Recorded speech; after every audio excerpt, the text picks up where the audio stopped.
Okay, so a little recap, right? So a function is bijective if it's injective and surjective, one to one and onto, right? Uh, so if a function is bijective, then it gives birth to a new function called an inverse function. Uh, how does that happen? Well, the fact that f is onto means that f inverse from b to a will be able to assign any element here to some element here. You know, the first condition basically of what it means to be a function. How do I know that there's going to be a y value for every input? Well, we know that this will be so because f is onto. And then the second part is that how do we know that f inverse is going to be well defined? Because again, we did have a run-in with y equals x squared. If f of 2 is 4, but f of negative 2 is also 4, what's f inverse of 4? How do you choose? Well, if a function is one-to-one injective, then that problem doesn't arise. There's only going to be one x value for each y value. So yeah, onto and one-to-one, make sure that f inverse is a function. All right. Now, so we define f inverse to be this function right here. That's how we define it as a set, right? But this is a really important thing to know. So again, if f is a bijective function, then if you want to know how to evaluate the inputs, you say, okay, so how do I know what input? Where does the input go, right? Well, we say the f inverse of x is equal to y if and only if x was equal to f of y to begin with, right? Again, that kind of goes back to here. If we say that f inverse of 5 is 3 only because we know that f of 3 equals 5. Alright, so let me do some examples, right? So maybe with an actual example, this will make more sense, maybe, right? Let's see. Example, right? Well, let f from real numbers to real numbers be f of x equals x cubed. Okay. So again, y equals x cubed, maybe from your algebra class if you've taken any. Well, let's see how this function looks like. How do you figure out what a function looks like? Well, again, it's pretty standard to let this axis be the x-axis and let this be the y-axis, right? Well, if you never know what a function looks like, right? The main go-to tactic is just to plug in numbers. So over here, we can make an xy table. Again, y is just f of x. Okay, so when I say this, okay, 0, 1, 2, negative 1, 1, 2. Where do these elements go to? Well, all you have to do is cube them according to this rule. So 0 cubed just means 0 times 0 times 0 goes to 0, right? 1 cubed, 1 times 1 times 1. 2 cubed, 2 times 2 times 2. That becomes 8, right? So what about negative 1? So negative 1 cubed is just negative 1 times negative 1 times negative 1, which is negative 1. And negative 2 cubed, again, negative 2 parentheses cubed, just means negative 2 times negative 2 times negative 2. So that equals to a negative 8. So if we start plotting this in these points, x, y coordinates, 0, 0, 1, 1, 2, and 3, 4, 5, 8. Let's just say it's way up here, right? But then negative 1 goes to negative 1 and negative 2 goes to negative 8. So then it looks like if you were to plug in more numbers like 0.5, 1.5, whatever, right? You will see that it has this shape if you connect the dots, right? I forgot to put this point here. So y equals x cubed or f of x equals x cubed, whatever you want to call it, it has this shape, right? Again, just by plotting points, right? Well, let's check. I mean, might as well, no? Is it even a function to begin with, right?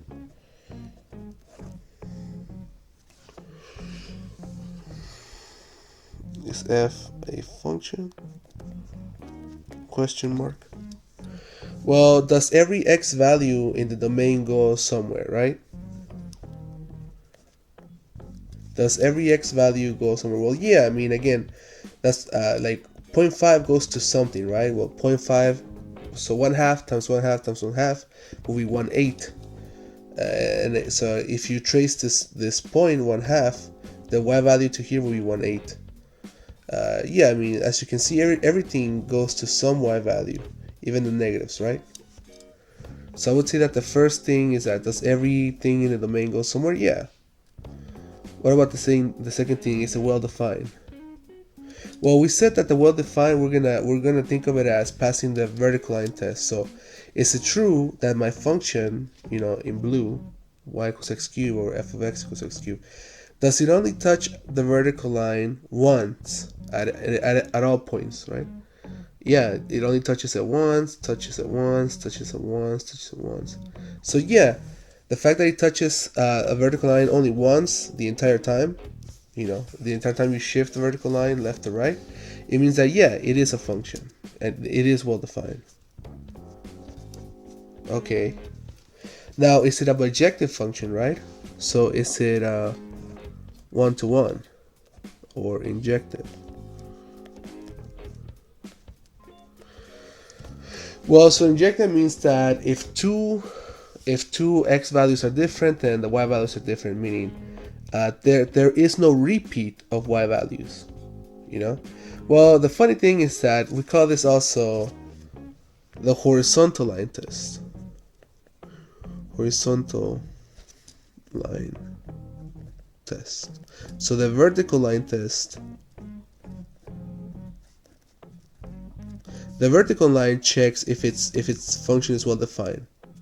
The horizontal line test checks if it's one-to-one. So that's what I'm saying.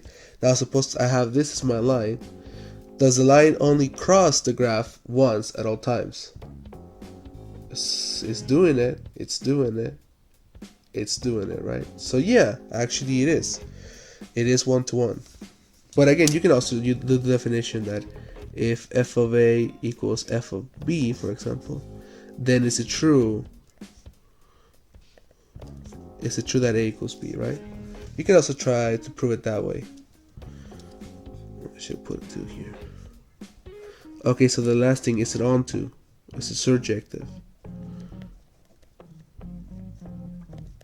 So we're saying that the domain is the real numbers and the codomain is the real numbers, right? So again, how do you check if it's onto?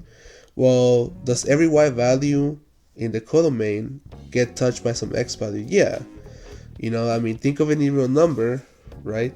There probably is a different number that when you cube it, you get to that number. I mean, so like 5, right? You know, you might not know what the cube root of 5 is from the, you know, from the top of your head. But if you really play with your calculator, you can find, or you can, you know, keep getting closer and closer to finding a number that when you multiply it 3 times, you get 5. Or again, if you really don't want to guess and check, you know, if you have a calculator, just write cube root of 5, you will see like a decimal, and then you can actually confirm by yourself, oh, when I multiply it to itself 3 times, do I get 5, or at least close to 5, right? Again, if you look at this picture, what I'm saying is that, yeah, no matter what y value you pick, you know, let's say that 5 is 1, 2, 3, 4, 5 is right here. You know, this kind of picture kind of shows you that there probably is an x value, somewhere between 1 and 2, that gives you, when you cube it, you get 5, right? That's true for every value, right? Same thing for the negatives too, apparently, right?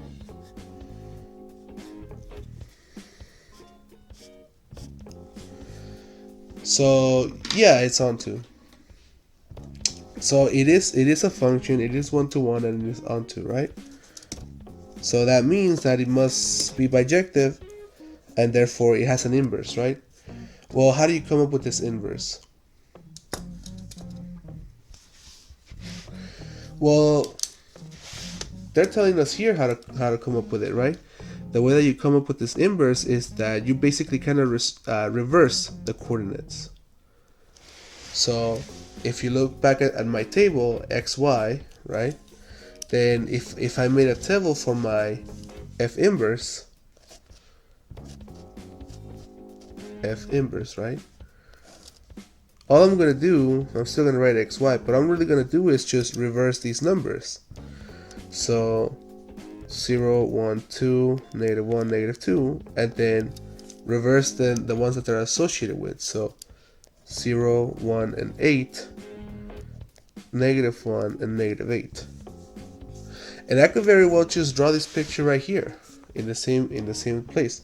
So, but now I'm saying that, for example, 0, 0 is a point. Okay, they share that point. 1, 1 is a point, and -1 and -1 is a point. Okay, but now I'm saying that 8, 2 is a point. So 8, let's say 8's over here, and 2 is right here. So this is a point in f inverse. And then similarly, -8, -2 is a point in f inverse. So again, if you actually try to if you make this table even longer, then we can make this table even longer, right? But you'll see, I guess for now, just trust me, that this function has this shape in red or orange, whatever.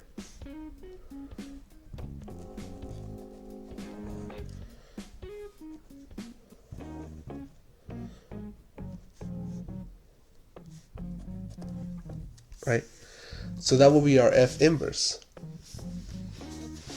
Well, you can probably guess, because I kind of did already say the magic word.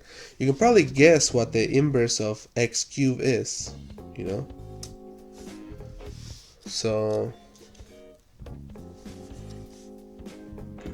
I guess write it like this. So f inverse, okay, since it goes from real numbers to real numbers, the inverse goes from here to here, which is in this situation the same. Real numbers to real numbers. So the f inverse x of this function is just going to be equal to the cube root of x, right? Well, let me explain this a little more, right? Since, for example, since 2 cubed is equal to 8, or in other words, since f of 2 equals 8, and I'm saying f as in, you know, our f right here, f of x equals x cubed, right? Since 2 cubed is 8, or since f of 2 equals 8, then we can say that it goes the other way. The cube root of 8 equals 2, or in other words, that f inverse of 8 is 2. So you see how that works now? Since 2 cubed equals 8, or f of 2 equals 8, right? Well, the inverse function needs to undo this, right? So f inverse of 8 has to be 2. Well, there's nothing else does this other than just say cube root it, right? Cube root it. So again, if you wanted to figure out what the cube root of a number is, I mean, technically all you could do is trace it back over here. You know, this is f. If you wanted to know what the cube root of 5 is, like I said, figure out which x coordinate goes with the y coordinate of 5 in this function, and then reverse the coordinates, and that will be the cube root of 5. So yeah, right, f is bijective, so it gives birth to this other function f inverse right here. Alright, let's do more examples.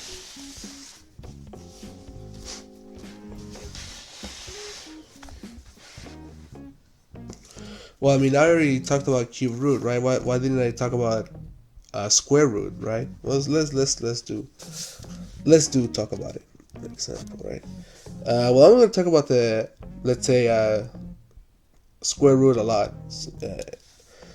in this fashion, right? So let's say f1, my first function, from real numbers to real numbers, and I'm going to define f1 of x to just be x squared, right? So again, if I'm going to talk about the square root of x, I probably need to talk about f of x equals x squared. Well, from real numbers to real numbers, right? So let's look at the graph of it. Should be just a parabola, right?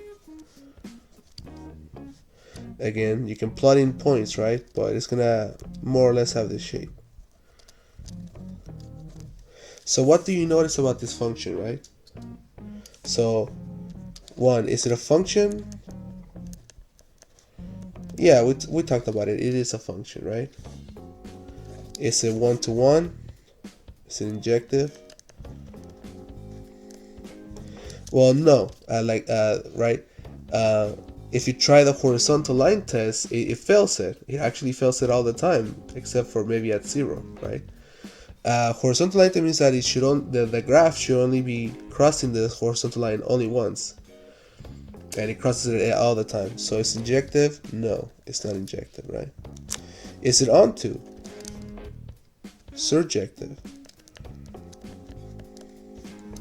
So again, we're saying that it goes from the real numbers to the real numbers. So is everything here in the codomain being hit? Well, again, no, because for example, -1 is an element in the codomain, but this function is never equal to -1 for any x value. Okay, right? So it's not injective, it's not surjective. So we can't quite say that this has an inverse yet, right? Let's tweak it. So now let's do f2.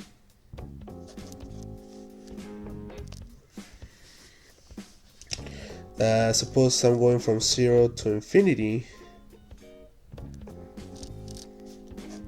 to the real numbers.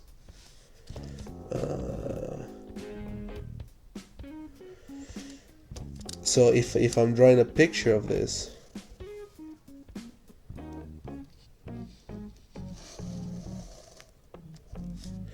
so now I'm saying, oh, I forgot to say, of course, f2 of x is still x squared. You know. So what's the difference between this function? This function is that this function has domain real numbers and codomain real numbers. This function has only the domain of 0/positive numbers and codomain of real numbers, right? So how does that change it? Well, it's gonna change it now because my x coordinates can only be positive numbers or 0, meaning if I draw a picture of this function, it's just the right half of the parabola. So you see how technically, even though I'm still defining it as f2 of x as just x squared, right? As you can see, it's a different picture. So I think it's okay to say it's a different function as well. But let's ask the same questions, right? Is it a function? Well, so right, our domain is only 0/positive numbers. Is it true that for every number here again, it goes to some y value? Yeah, you can just trace it back up, right? So it is a function, and again, it passes the vertical line test, so it is well defined. So function, yes, right? Is it injective? Is it one-to-one? Well, does it pass the horizontal line test? Actually, it does. Now it does, right? Now the graph is only touching once. So it's injective? Yes. Is it surjective? Is it onto? Well, no, right? Because again, -1 is still not included, even though -1 is part of the codomain. So So far from what I've been talking about, we can't really say that it has an inverse, right? I mean, we'll fix this, but let's continue, right? Let's try again. F3 of x. So now let's say that the domain is real numbers, but the codomain is 0 to infinity, right? And again, so f3 of x, supposedly a whole different function, is still x squared, right? Well, I'm saying that the codomain is only 0 to infinity, right? So let's see. So this time, I'm not even gonna really bother drawing the whole xy plane. I just need the two upper parts. Well, yeah, it looks like this, right?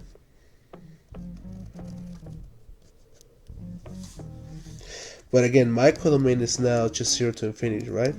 So again, question 1, is it a function? It is. I mean, I'm kind of gonna just skip this one. Is it 1 to 1? No, it fails the horizontal line test, right? So injective, no, but it's a surjective onto. Well, so this is again, now this is really just my codomain, and yeah, every y value is being hit by some x value. I mean, in fact, twice, except for 0, which is only hit by 0, right? So I mean, you see something, right? So on the first attempt, it was only a function, but neither injective nor surjective when we say it goes from R to R. Now that we changed the domain, it was injective, but not surjective still, right? On the other hand, if we keep the domain to be the real numbers and the codomain be 0 to infinity, okay, it's not injective, but now it is surjective. So can you guess the last step? The last thing I'm going to try is f4 of x, which only goes from 0 slash positive numbers to, again, 0 slash positive numbers, right? Which means, again, in my drawing, I'm only interested in really drawing what we call the first quadrant, which is this, right? So again, f4 of x is just x squared.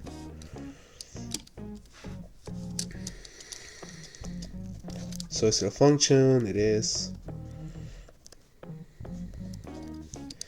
Is it injective 1 to 1? It is. Again, right? Vertical line test passes. And is it onto? This time it is onto.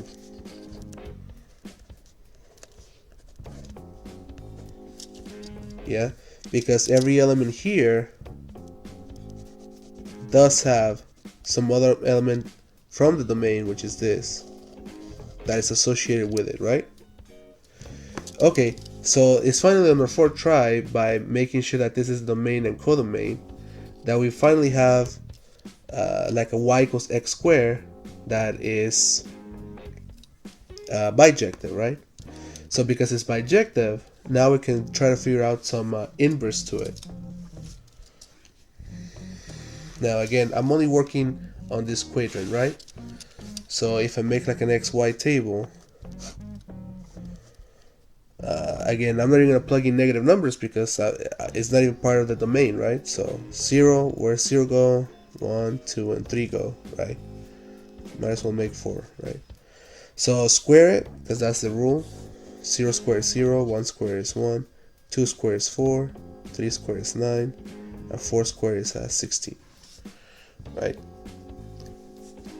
So then now if I'm gonna draw the inverse, right,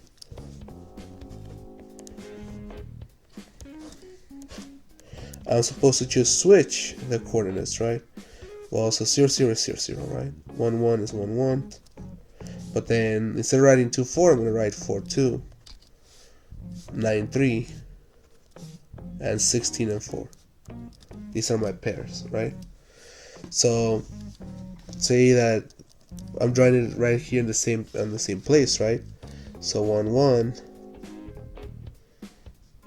right? But then now it's 1, 2, 3, 4 on the x-axis and 2 on the y. And then I would have to, for the next point, I would have to go all the way to 9. Let's say 9 is over here, just to get 3. So the if inverse is looking some type of shape like this, right?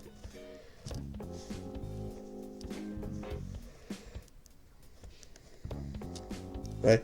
So again, you know, if this is f of x equals x squared, right? Then this is going to be f inverse of x just being square root of x, right? Let's see.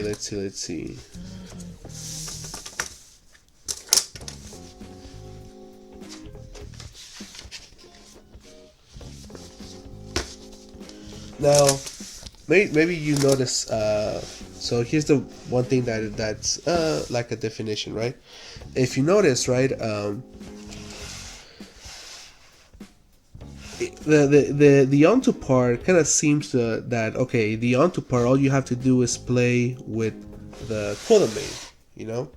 The injective, you can't do much about it. There's not much to do about injective, but well, there is, right? Maybe you can mess with the domain, but it's easier to make a function be onto than it is to make a function be injective. That's kind of what I'm trying to say, right? So I'm trying to say that. So let's see. So the most important aspects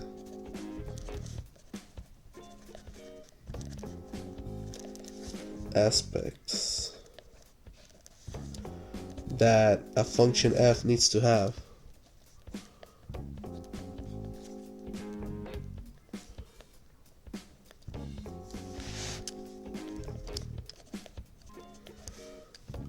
in order to have an inverse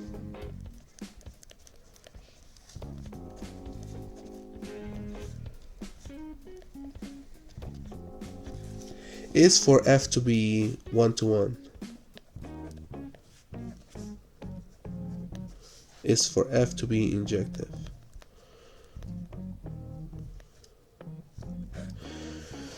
I mean, this is what I'm trying to say. Suppose f goes from A to B, is injective,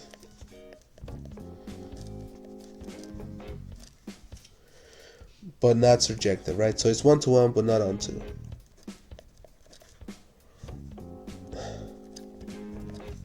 But not surjective. Then you can define this other supposedly new function f with, I don't know, with a bar on top of it. So define f bar to go from A to basically the original image of f under A. You know what I'm saying? So if f goes from A to B, and let's say that f already is 1-to-1, it just failed to hit every single element here. Well, the range of a function, right, which is the image of the domain, right? The range of a function is always a subset of B. So what I'm saying is create a whole new function, which I'm not creating a whole new function. I'm just saying define the exact same function to go from A, but then choose the Codomain to be f of A. This makes this function now, well, define f hat to be basically f hat of x to just be exactly whatever f of x is equal to. So if you define f hat to go from here to here, where really it's just where f hat of x is just f of x, then now f is bijective. Or I guess f hat is bijective. Right? So let me put this example into Notion.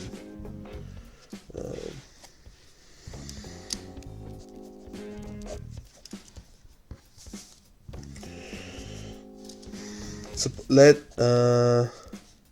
G go from negative infinity to 0. Let's include the 0. Two real numbers, be g of x equals to x squared. Wow, so I can't, I just can't let go, right? How does this picture look like? Well, it's kind of just a picture that I just kind of didn't draw, if you notice. It's only going to be the left side of the parabola instead. Right? If I let g to go from just negative numbers and 0 to the real numbers, and I let it just be g of x equals to x squared, right? Let's look at this function, right? Right, I'm just highlighting this is domain. Let's look at this function, right? It's a function because again it passes the vertical line test. It passes the vertical line test, and it is true that every number here goes to something, right? Negative 1 goes to 1, negative 2 goes to 4, blah blah blah blah, right? So it is a function.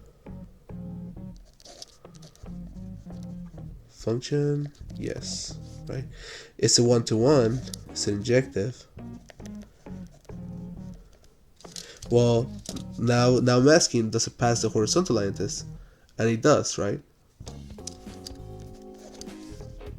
I suppose that the only part that it doesn't, because I'm saying that the Codomain is real numbers, right? I'm saying now that is it onto surjective. No, it would fail that, right? Because again, negative 1, negative anything, right? Negative 2, negative 3. These all numbers are in the Codomain, but that are not hit by this function.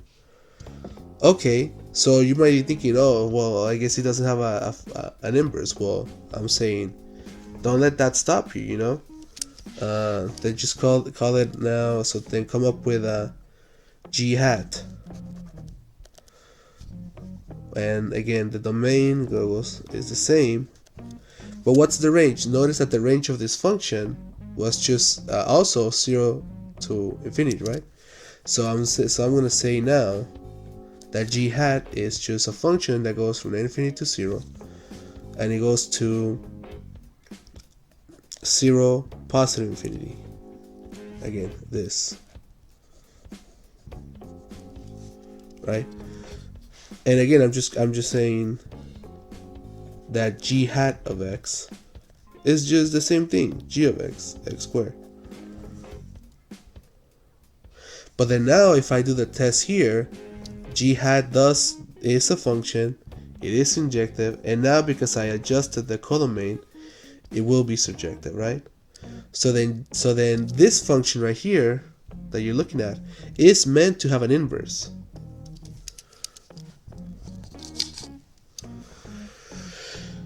Move the camera.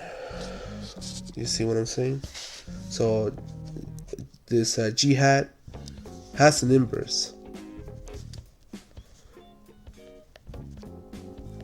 So I don't know, call it g hat inverse, whatever.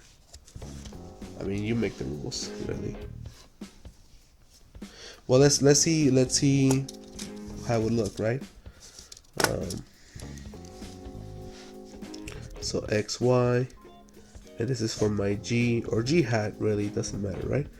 So let's see where things go. So 0 goes to 0, negative 1 square negative 1 becomes positive 1, negative 2 square it becomes a positive 4, negative 3 squared becomes a positive 9, right? So if this is g, then g inverse or g hat inverse, whatever you want to call it,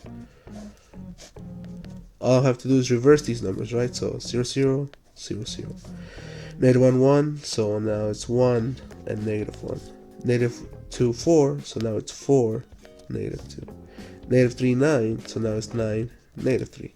So with this information, now we can graph what g inverse is. Now the funny thing is that again, or g inverse, right? I guess I want to cut it here, right? Since g hat goes from infinity to 0 to 0 infinity, right? Then it has to be that g hat inverse goes the other way around. So it goes from 0 comma infinity to negative infinity comma 0. Okay, why am I specifying this? Because now this is a whole different quadrant. This actually this lower quadrant right here. Right. Again, look what happens if you plug in the points 0 0, 1 negative 1, so 1 negative 1, 4 negative 2, so 1 2 3 4.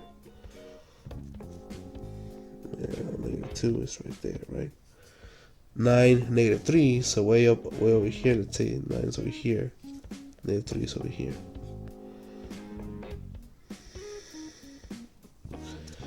So then the inverse of g hat inverse is this picture, right? So this would be g or g hat, and now this is g hat inverse, right? The fact that this thing was one-to-one injective was the major part that it guarantees that it would also have a inverse function. So okay, I think we're kind of just done with inverse functions. I just want to point this one last fact, right? So if f is bijective function,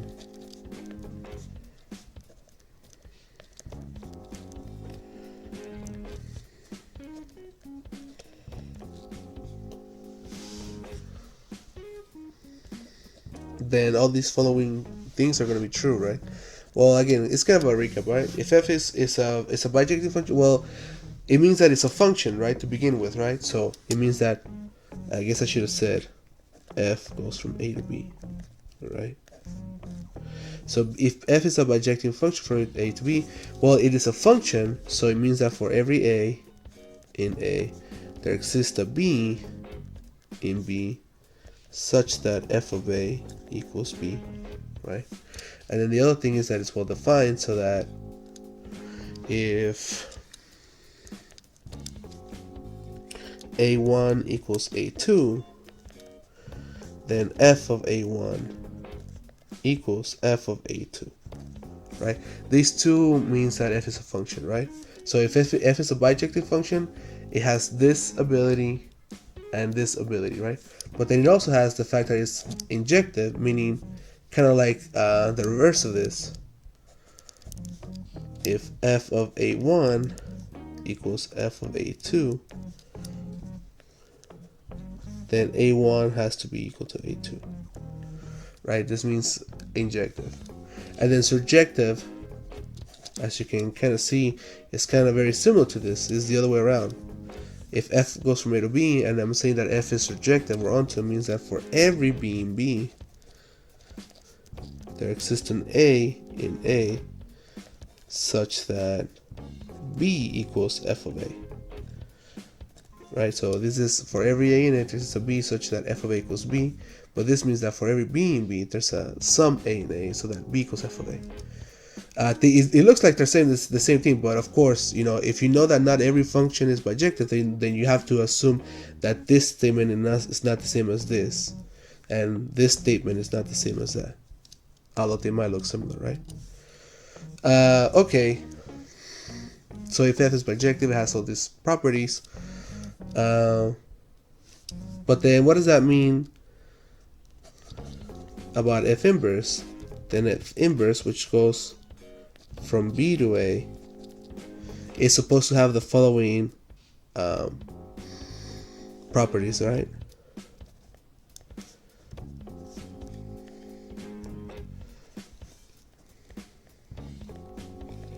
Well, property 1 is that we know, I kind of started the video saying this: if f is bijective, then f inverse is a function, right?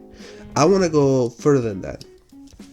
I want to show actually that f inverse is also bijective, meaning the equivalent of all these things, but for f inverse. Well, if f inverse is a function, then this part is true, right?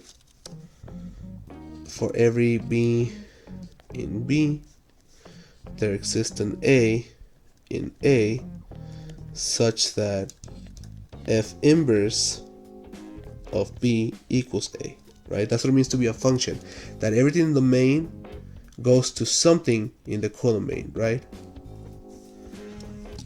And the second thing is that the function needs to be well defined, meaning that if B1 equals B2, then f inverse of B1 equals f inverse of B2. Which again, we proved that at the end of the last video, right? But again, if I'm claiming that f inverse is also injective, what am I saying? I'm saying that f inverse also needs to have this property, right? That if f inverse of B1 equals f inverse of B2, then B1 equals B2, right? That will be the equivalent saying that f inverse is 1-to-1 injective, right? That if the outputs of f inverse are the same, that then the inputs of f inverse have to be the same. And what does it mean for f inverse to be onto? Well, now this is a Codomain. So if I want to say that f inverse is onto, I'm saying that for every a in A, there needs to exist a b in B such that A equals f inverse B, right? Well, let's see, right? Remember what I said at the very beginning of the video, right? I said that f inverse of x equals y if and only if x equals f of y, right? So, for example, if f inverse of b equals a, right? That can only happen if b equals f of a. So let's see. For every b in B, there exists an a in A such that, let's read this again, but with a substitution, right? Substitute just that by saying b equals f of a, right? For every b in B, there exists an a in A such that b equals f of a. So as you can see, what I'm trying to say is that the fact that f is onto is connected with this, that f inverse is a function, right? If I do the same thing right here, right? Substitute this by just reading this as, let's say, f of a equals b, right? Because again, I'm just saying that this is a fact. I shouldn't have done it in that color because you can barely see it, right? But let's read again. For every a in A, there exists a b in B such that a equals f inverse of b. For every a in A, there exists a b in B such that f of a equals b. Well, now this is tied up to this. F inverse is onto from the fact that the original f was a function to begin with, right? Okay, can we connect these in some way? The 2 and the 3 here with the 2 and the 3 here? I'm sure there's a way. Like I said, I already did prove this statement anyways, right? So I'm saying this statement is true because this statement is true. I'm saying that this statement right here is true because this statement is true.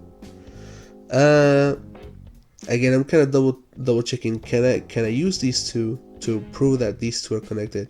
Well, like I said, I already proved this one, right? So maybe all I need to do is prove this, that if f inverse of b1 equals f inverse of b2, then b1 equals b2, right? My assumption is that, well, the only reason we were able to prove this statement originally is because f was 1-to-1. So I'm just gonna assume that this statement is linked with the 1-to-1. And if that's true, then I can only guess that the reason why this statement will be true, number 3 here, is because it's connected with this statement right here. But okay, number 3 is really the only thing that I haven't really proven, right? I mean, I'm saying that the reason why 4 is true is because 1 is true. So I'm not even gonna really bother to do a proof. But let's say I wanted to prove to you that statement 3 actually does apply to F inverse, right? So I'm saying that suppose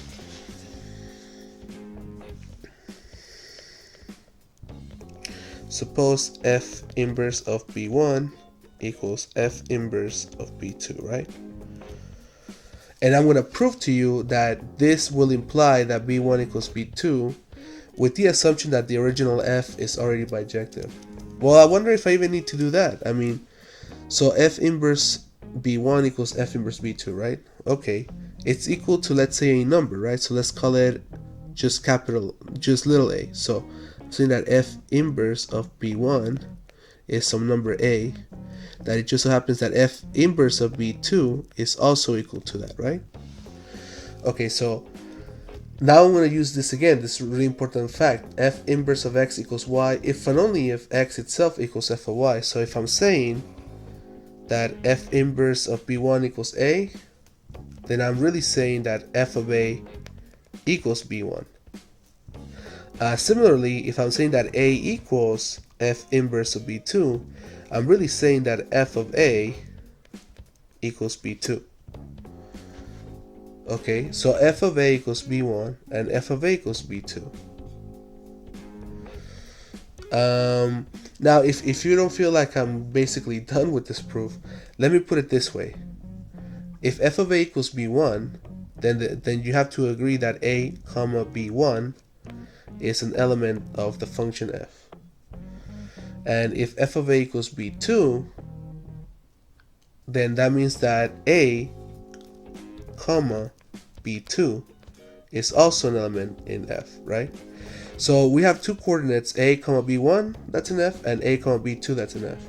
But I'm definitely saying that, yeah, this first coordinate is the same. So what happens when a comma B1 is an f and also a comma B2 is an f, if you remember, right? This can only mean that B1 equals B2. So again, if you felt a little bit, just a tiny bit uneasy when I'm saying, okay, f of a equals B1, but also f of a equals B2, therefore B1 equals B2. If you felt a little bit uneasy about saying that, then look at it this way. You know, again, this is one thing. This is the very first definition I gave you about a function, right? If you have two coordinates, but the first one matches, then the second one has to match. So yeah, anyways, right? Whether you can take it from here and say we accomplish what we needed to prove, or whether I really have to point this out for you to accept that B1 does equal B2, right? Either way, we have I mean, I think that's enough proof to say that if these outputs of f inverse are equal, then the inputs have to be equal, right? And again, like I said, I mean, I do believe that I was right. The reason why this is true, why f inverse is 1-to-1, is due to the fact that f itself, the original, was 1-to-1. I mean, well defined. So, okay, so what I'm going to try to say, just to end this video, oh my god, I can't believe it's so long, is that if f is bijective, not only is f inverse a function you can define, but f inverse is also bijective. And just to say this one thing, since the video is already too long, right? If f is bijective, then f inverse is also bijective. Well, if f inverse is bijective, then f inverse has to have an inverse. But then the funny thing is that f inverse inverse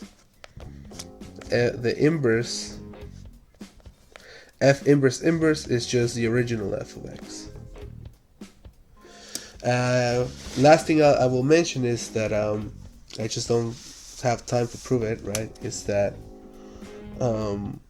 only bijective functions have inverses. But on the other hand, if you somehow were to find in the wild, let me just write it up here.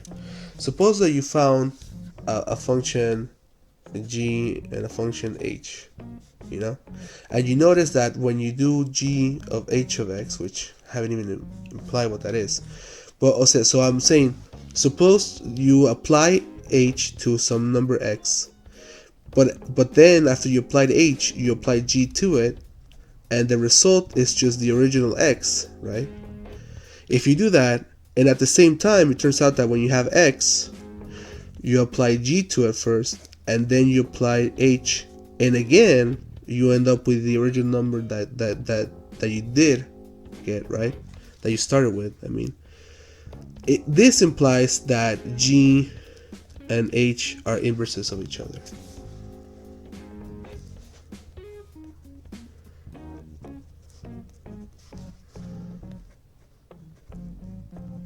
Right?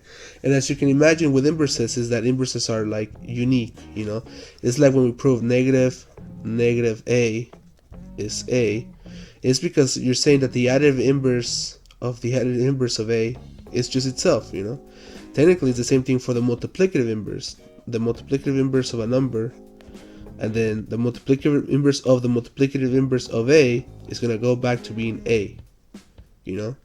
So as you can imagine, going back to here, the inverse of f inverse is just going to go back to being f itself. Again, don't have time to prove it. You can try it by yourself. That will be a good exercise to try your skills to prove that. And then you can also try to prove that again when this phenomenon happens, right? Then you can conclude that these two are each other inverses. And the fact that they're inverses, I guess maybe that's another thing that I should have proved, right? That again, not only will g and h be inverses if they satisfy this phenomena, but the fact that they're inverses, if a function has an inverse, it's guaranteed that it's bijective. So that's maybe. So we will see this again. We will revisit this when we actually talk about real analysis. Because I mean I'm talking about it right now, right? So I should just make a part 3. I'm not making a part 3. I'm seeing at the timer, and it's already too long. But yeah, so okay. Last thing I'll mention. So how come in high school or maybe even in college people don't really talk about the importance of the domain and codomain? Well, the fact is that no matter whether you're looking at what I'm showing you here, even if you look at again what happened over here with the differences of switching domains and codomains, right? Well, at the end of the day, everything that you're doing. So for example, here, right? Or here, or here. This is all really happening under real numbers cross real numbers, you know? So, people don't really. So in high school, instead of saying find the inverse of a function, which they'll ask you, right? Before that they'll ask you find the domain of a function, find the range of a function, and they don't really explain what those things are. They just say find them, and then your instructor teacher will tell you, well, the domains is just all the x values that are being plugged in, and the range is all the y values, all the outputs that come out from those inputs. But again, the reason why they don't really go into depth of actually clearing up what the domain and codomain are is because everything that you do happens in here, right? In R square. I mean, again, this picture is in R square because it goes from R to R. This thing is just a subset of R square, I mean, you can call this you can call this as the Cartesian product, 0 infinity cross real numbers. But 0 infinity cross real numbers is a subset of real numbers cross real numbers. Again, everything is happening here. Alright, now I'll leave it there for sure. Yeah. Let me know if you have more questions. But okay, that's what I wanted to talk about, right? If a function is bijective, it has to have an inverse that undoes it, right? You will see that this was a necessary topic to talk about. But yeah, the next video will be about exponents.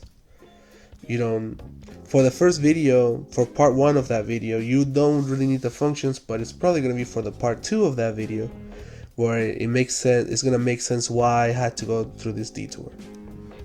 It will all be worth it. But I'll leave you guys now. I don't want this to be an hour long. Leave a like and a comment, and see you guys next time.